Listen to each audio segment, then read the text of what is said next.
Être entrepreneur, c'est se fixer des défis en permanence. C'est aussi être stratège. Et je vous ai dit que dans cette 3e semaine d'accompagnement, je vous aidais à développer le bon mindset, le bon état d'esprit qui va vous permettre d'identifier si vous souhaitez être entrepreneur et si vous l'êtes déjà, qui va vous permettre d'élever votre état d'esprit d'entrepreneur.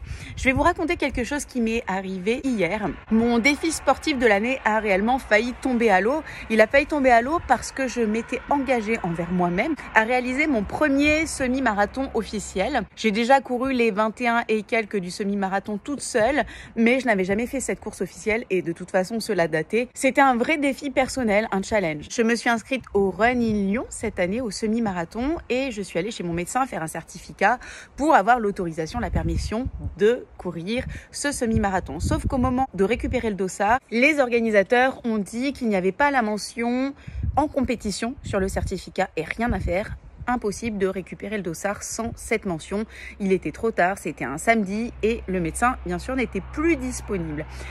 Sur le moment, qu'est-ce qui s'est passé? J'ai marqué un temps d'arrêt, j'étais déçue, mais j'étais tellement engagée dans ma tête qu'il était inconcevable que je ne fasse pas ce semi-marathon.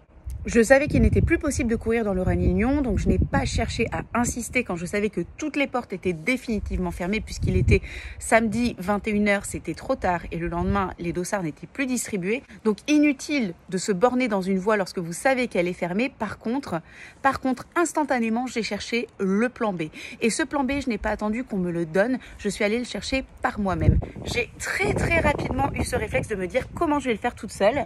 Et comme j'étais partie pour le faire entouré, eh bien j'ai décidé de le faire tout simplement avec mon chien.